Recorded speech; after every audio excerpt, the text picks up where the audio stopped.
Welcome. All of you traveled, well, mostly everyone traveled, a few local exceptions, but I gather travel from Toronto was difficult, so family, extended writ large, the family appreciates you being here. We are obviously close to the 1 year mark. In Jewish custom, this is the time when we unveil the stone. November would have been a little colder, more unpredictable. This was a good time for the family, and everyone's hopefully available. So thank you again for making the efforts to be here. We want to have some readings. We want to open it up for people to share some stories, or in my case, dreams. Josh over here has a folder with one-page printout of the Jewish morning prayer, the Kaddish. So we'll pass that out. We'll say it all together. It's got English transliteration, so if you don't know Hebrew fluently, you can fake it. All right? A little bit about this stone. So the role fell to me. I wasn't quite sure what word to use to initiate this, and Jeremy and Lexi and Daniel and I, the four of us, had a lot of email conversation about what would be written here, and we agreed on this wording. So actually, let's do that unveiling now. We can take it off.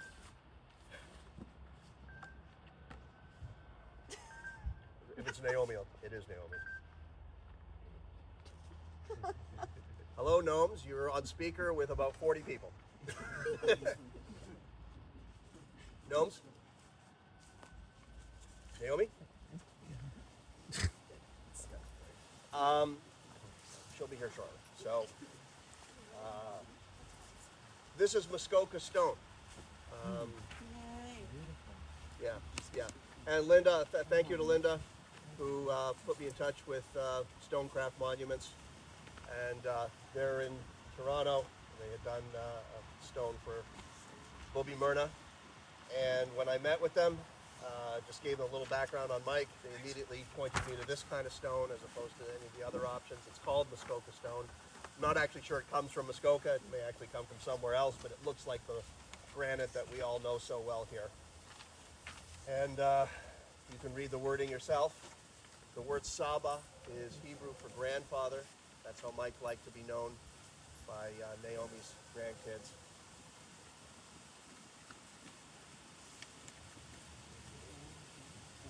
And I think we can all agree his humor, curiosity, intellect, generosity, unique spirit, and love for family are profoundly missed. The Hebrew letters down below are an acronym which means may his soul be bound up with God. The paw print, if you notice that, thank you, Jeremy, is because in the grave here with Mike is his beloved cat, Mew. His cat of, 20 years or something? Yeah. Coincidentally, expired the day after Mike died. We kid you not. And Jared, are you here, Jared? Jared kindly, in the time between Mew's death and Mike's funeral, built a kitty coffin, bread box, curvilinear, so that it sits actually on Mike's coffin. So Mew is buried here with him, which we all believe he would have appreciated. All right, Daniel, you want to read a few things here?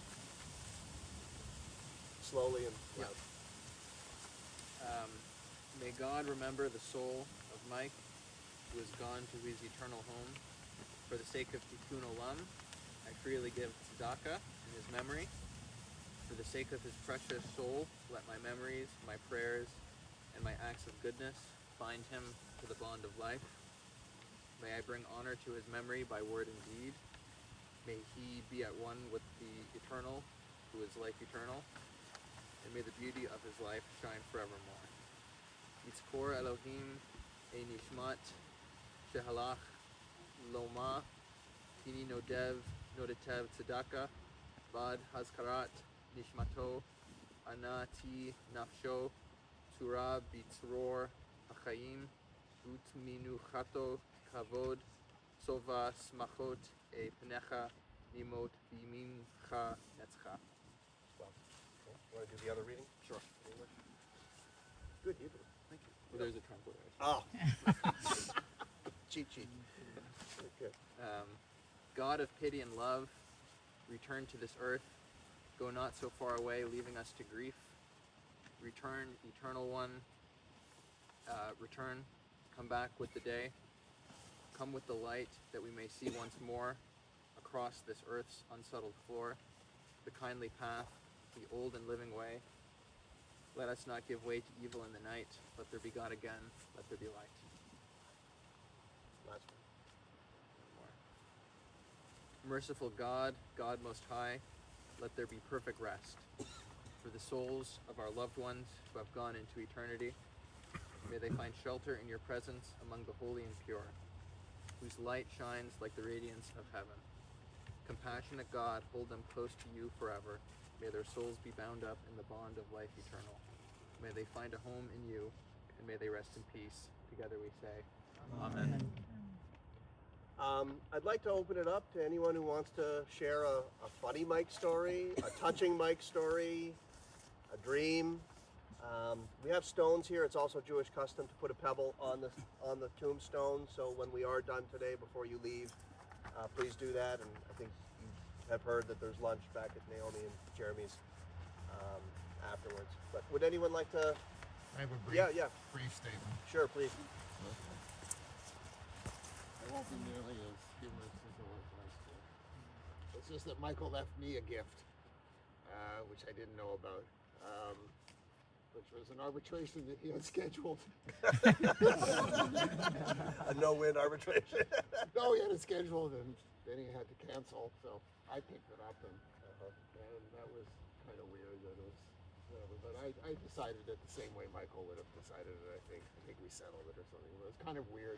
Months later, out of the blue, I had this assignment because I wondered what happened to all his cases. So thank you, Michael. Thank you, Michael. He gave me one assignment. I hope he's up there, not I'm not very religious. Yes. So I'll take it down here. Anyway, Yes. so that was kind of a reminder, and this was a very lonely summer. I used to spend most of my time, frankly, with the Silvers. Usually having to build something or move something. Slave labor, yes, he Slave was good labor. at, yes. Like I really felt. Glad you're this here. miss. Move this. Yeah. I really felt this missing Yeah, this To that, summer. in the spirit of Mike Silver, after lunch, I have a hot tub next to my house that needs to end up about 15 feet down the hill, further down next to the house, and it weighs about 1,000 pounds. So, I have an in, appointment. in the spirit of Mike Silver, All perhaps, men of carrying age yes, are here by after the- lunch, maybe we can try and move it. But I would like to tell Michael that he was very missed this summer. Every summer he would bring a guest of his or a family or some people that were staying at the cottage to my cottage. I am a cousin.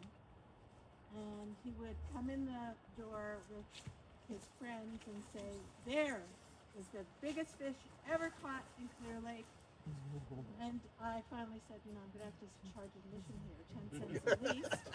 And it went up 15 cents this year. And Daniel brought someone, but he was instrumental in helping us after Jared, our son, caught this monstrosity, the biggest fish ever caught in Clear Lake. He took it to the taxidermist. I think he thought it was partly his. And he brought it back, all complete. So it was wonderful. We missed him on these visits.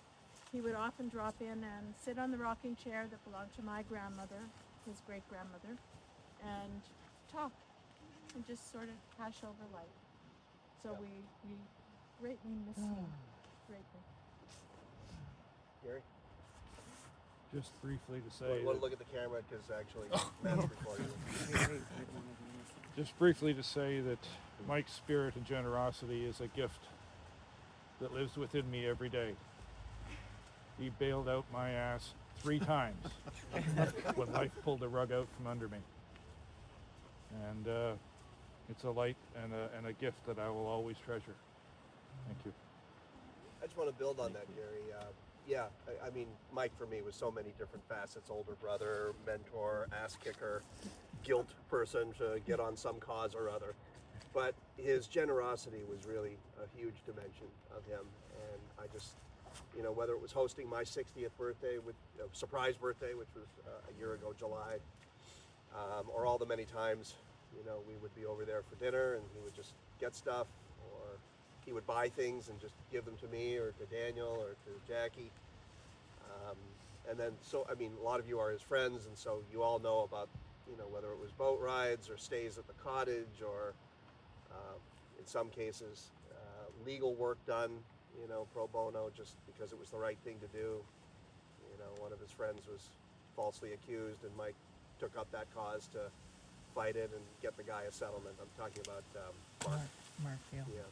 Mike even read over my separation agreement and tidied up some of the wording. Yeah. He didn't change any of the guts of it. He just tightened up the wording. Yeah. And that was pro bono. Yeah. So, Cher? Those of you who are curious about what happened next in the story I mentioned last time, $20. Mike and I have settled. And they are witnesses. They are witnesses.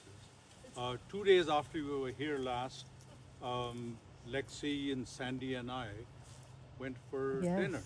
That's right. And the bill came to $140, and we went up to pay the bill, and the cashier said, "The bill's paid. The bill's paid." Yeah. So, and it was a fair settlement, given how long he owed me. You never found out who paid that? No. Sorry? You never found out who paid that restaurant bill for you? Well, we know who paid. No, it was, he insisted whoever paid that he didn't want to be out of the fight. 2 days after, I complained. One story. Everybody knows about Mike haranguing Pierre Trudeau every now and then over the notwithstanding clause, the walk, and the meeting some of us had with Mr. Trudeau and so on. But there's one story which has a recording. Mike recorded the thing. He managed to get credentials, press credentials, and crashed a press conference where Pierre Trudeau was to speak. And midway, Mike put up his hand and was identified, and complained about what Mr. Trudeau was doing, he said, was against the law. And Trudeau stopped and looked very puzzled, and he said, "Can you cite a case?" And Mike was then in the first year of law school, and couldn't think of any case. He had just blurted out that it was against the law, but he had to say something. There were 100 people sitting there. So out of the blue, he named a case that you studied in the first few days of law school, R versus Ledoux, which had nothing to do with anything. It was a fellow who had raped a dead person, and the question was, was it rape? And he said R versus Ledoux, and that stumped this man who was a constitutional lawyer before he became a politician. And he just looked at Mike and he said, "I'll have to check that case out." Mike recorded this whole conversation, and I've heard that conversation. And only Mike could do that. And I don't think Pierre Trudeau ever solved that. That's my story. Yeah, another international kind of story, or big story. I was invited to a cocktail reception that was actually on the upper level of Tower Bridge in London many years ago, and I started to talk to some people. Found out that I was talking to a lady. Found out I knew her husband quite well. She'd gone to Cambridge. I said, "Oh, I have a friend. He went to Cambridge too, studying law." She said, "I studied law at Cambridge." I said, "Mike Silver?" "I know him, yeah, absolutely. We just were on holiday in Paris with Mike. He is such a funny guy." And she said, one of the funniest things I'd ever seen. We were in an elevator.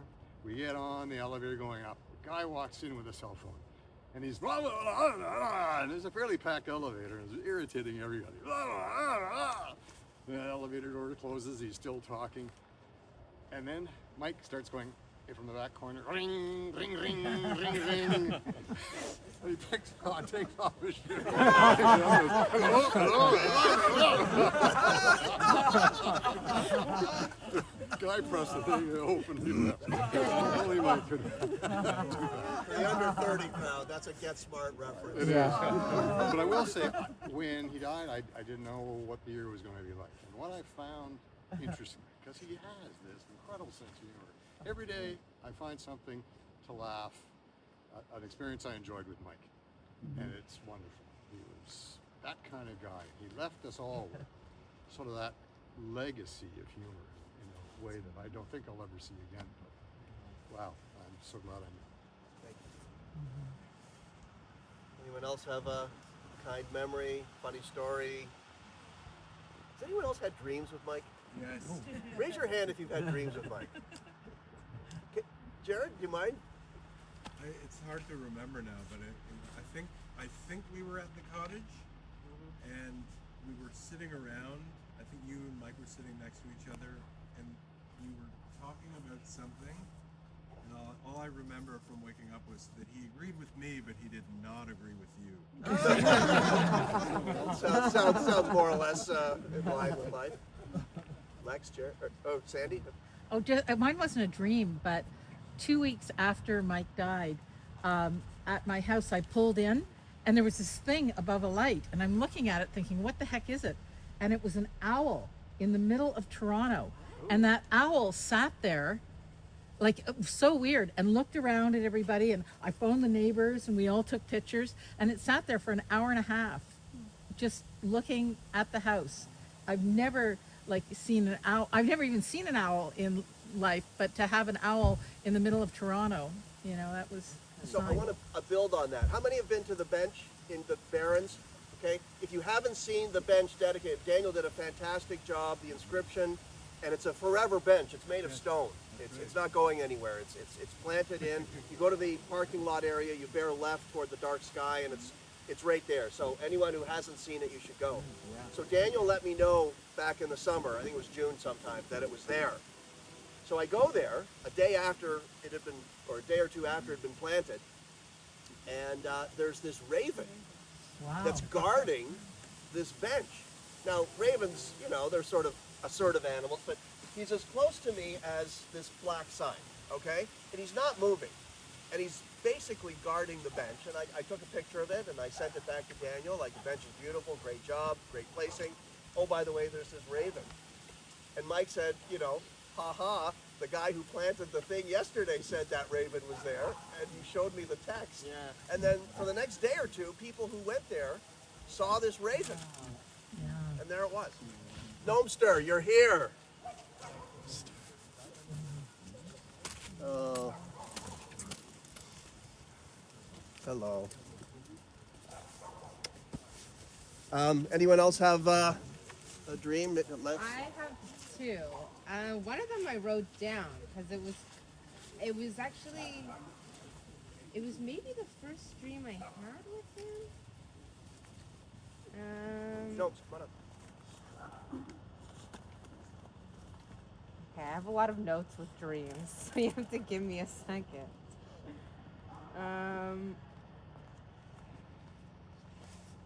Yeah, this one is very kind of powerful. My most recent dream was a little bit more lighthearted though. Well, not really actually.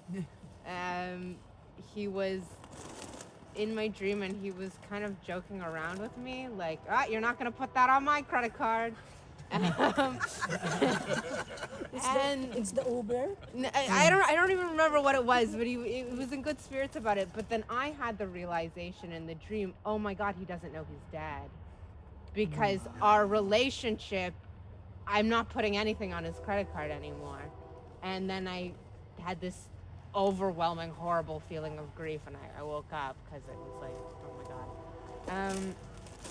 But the first dream I had with him, he was going to travel and then he was going to die, and I knew that.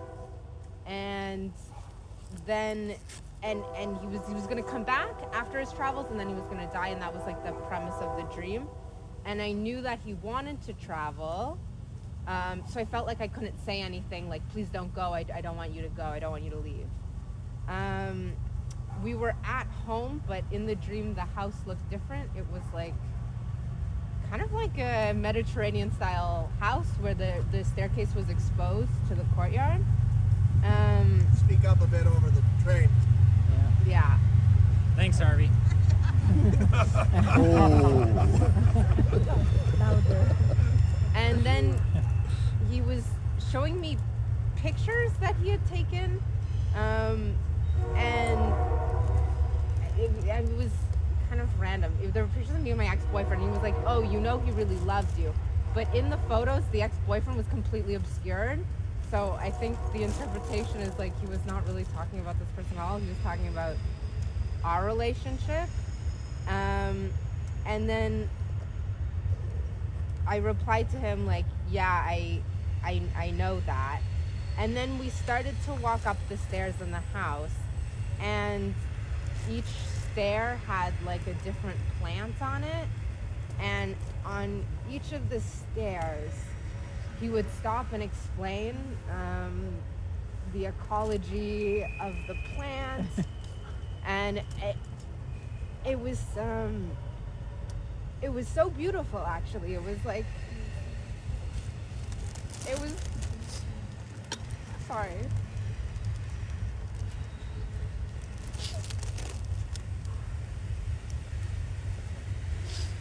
I know. It was like the best parts of my dad I got to re-experience in this dream. And then at the top of the stairs was Jeremy's room. Jeremy wasn't in the dream, it was just his closet. But as we got up, you know, we had gone up each of these stairs, and he had explained, you know, from the small plant to the bigger trees at the top. And when he finished telling me about the trees, he began walking down the hallway. And I got so upset. I threw myself on the ground like a child. And I started to cry in the dream, and then I woke up. But yeah, I don't know, it was very powerful just to have this ability to connect with him in my dream space and experience the best parts of my dad again. And also just, I think this dream has so much metaphor in it. I really think it was a message he was giving me. I haven't had dreams like that. Just a number of dreams with him in it. We're eating. One time there was a rock climbing wall, which is so not Mike or me. But just doing things, and just sort of this disconnect that he knows he's gone. Like, you know, he's just sort of there, and I'm in this position of, where the fuck have you been for the last 8 months, 10 months, whatever the time frame was? I'm just trying to communicate that. The details are kind of gone now, but there were a few dreams I told you about that were really quite vivid. Anyone else like to? Yeah, I have a Denise? story that speaks of Mike's generosity. I worked with a very, very gifted little boy with autism who had almost white blonde hair down to his bum, and often showed up places in dresses. He was a very interesting little fellow.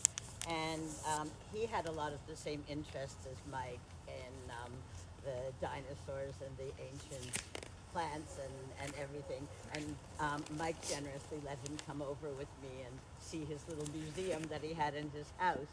And this kid was so excited. And Mike had recently ordered from the internet, I'm probably saying this wrong, he would say, Denise, how could you say it this way? There were plastic images of some kind of prehistoric germs. I think they were germs or bacteria or something. And this little kid recognized, pardon? Opabinia. See, you would know. I remember Eli. Eli, that's right. Eli, I And, remember and, Eli. and every single one this kid knew. And Mike was going, yes, yes, yes. And they were so excited together over the historic church. Oh, Eli. It's like 4 years old, but he knows everything about the evolution. It's like he called that like the little worm that evolved for like gazillion years Hard ago, to like forget Opa that Bean, kid. yeah. He's in university now.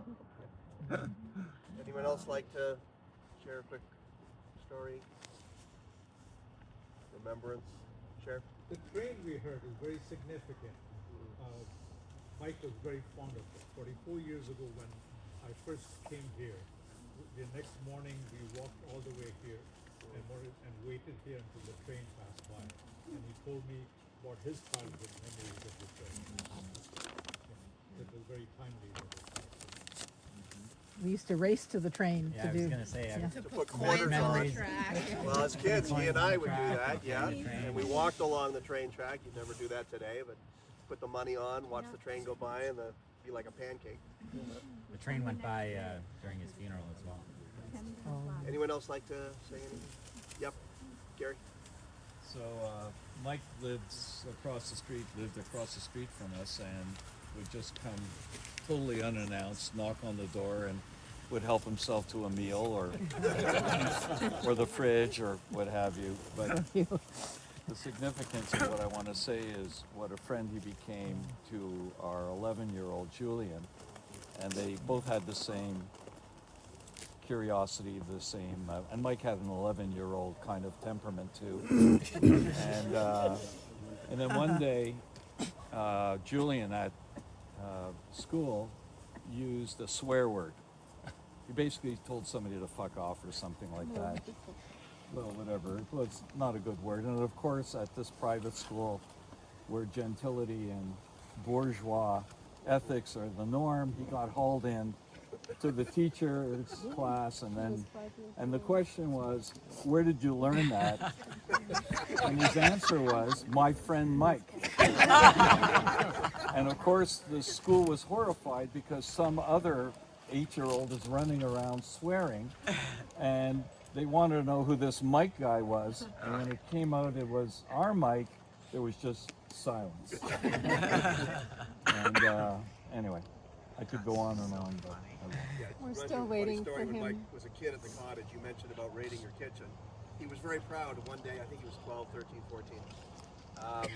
He started at our cottage and ate dinner. Then he went to the Goldblatts. I don't know if it was Barry and Karen or my grandpa, but he ate dinner. Then he happened to be at the Lenny's and he ate dinner. And then he went to the McLennans next door and ate dinner. He had like 5 dinners across 5 neighbors at the cottage. He was very proud that he was invited and ate dinner at the age of 6. Classic. Jay, did you want to? Very astute observation about the train at both the funeral and now. I'm a cousin of Mike's, and he was a couple years younger than myself, and I have very fond memories of the cottage. I was sort of mentoring him, and we would go and walk up on that train track, and we would calculate how long it would take for the train to arrive at the curve right behind where the cottage was. And I'd tell him, it's time to get away. The train is getting close. You know, you can tell by the whistle and the sound exactly what's going on. Yes, you put it one more coin, one more penny. Right? I want you to live a long life. Like you're 13, I'm 15. Let's step back now. But that's my memory with Mike. Is that train sound will always be my memory. Yes. Yes, John. What we've heard just now, and many of us have heads are filled with Mike stuff. And Mike, he spread himself so largely around the globe. It was from all over. It's been this place and the Barrens and Clear Lake. Mike worked so hard to ensure that it was a sacred, so that it is a sacred place. And Mike Silver is the raven. He's the blue skies. The two trumpeter swans that I saw land in Highland Lake about 2 weeks ago, 10 days ago. Mike is a force to be reckoned with, and I think as you were saying, Lexi, that wonderment, and as you said, about 11-year-old child like that, we need to be in touch with that 11-year-old child that Mike. Oh, he sure was in touch with his inner child. He That's arrived at the Sentinel's cottage, and he had a big smile, and he just burst into excitement about whatever thing that was on his mind, what was going on. And he loved conversation, and he loved fellowship, and he nurtured that. And I think as we are here now, like that fellowship continue. That part of Mike is so needed. We all are hungry for that. Yes, this last 8 months have been. When I've been at the Barrens, the first 3 times I went, Mike was there, and like physically in the trees. And the last time I was there, I had seen the bench a few times, but I had never read the inscription. I'd never read, and this was only last week. And I'm reading the inscription, and they're no raven, but that was when the trumpeter songs came down. And like wow, like that is might continue. So let me build on that and maybe bring this a little bit to a close. Daniel and Mary got married recently. One of my comments in a toast to them, I mentioned the people in our family, other relatives who have passed away in the last number of years, both on Mary's side and Daniel's side. And I said the Jewish thing that you say after you mention someone who's died, may their name be for blessing. And then I added, may their lives be an inspiration. And I think with Mike, we could all agree that his life is an inspiration, the way it touched us. Whether it's provoking us to do that generous act or to be in touch with our inner child, or to go to the ends of the earth and do something you wouldn't normally do, to learn or to see or to explore. So be open to that influence of letting Mike's life be an inspiration in a good way. Not the anger, not the occasional ranting on Rogers or whatever other company. He had his gripes with certain corporations. You don't need to mimic that. But, let his life be an inspiration in the ways that mattered so much to him and that, make him such a special person for all of us. You all have the cottage there. I need to look at it too. And those who can, let's together read this. There may not be enough copies, but maybe everyone can start. Ready? Yit Gadol, Yit Kadash, Shemei Rabbah, V'Almad Yivrat Yeritei, V'Amlich Malchutei, V'Chayechon, V'Yomechon, V'Chayei D'Kol Beit Yisrael, V'Agala V'Zman Kariv Imru Amen. Yehei Shmei Rabbah Mivarach Le'olam Ololei Maya. Yitbarach V'Yishtabach V'Yitba'ar V'Yitroman V'Yisaseh V'Yishadar V'Yishalev V'Yishalal Shmei D'Kudsha B'Rehu Le'olam Mikol Berchata V'Shirata Tushbechata V'Nechamata Da'amiran B'Yalma V'Imru Amen. Yehei Shlam Rabbah V'Shamaya V'Chayim Leinu V'Yalkol Yisrael V'Imru Amen. Oseh Shalom B'Mamav V'Yaseh Shalom Aleinu V'Yalkol Yisrael V'Yalkol Yoshvei Tevel V'Imru Amen. Matthew, do you have the comment that you shared with me yesterday about this prayer? I don't have it via Google because my phone is busy recording. The only thing that I found, I was at a shiva recently talking to the rabbi about calligraphy, Hebrew calligraphy, and I was talking about Chinese calligraphy. And it's not a lot to talk about. It's only that the rabbi let me in on a fact that I hadn't known.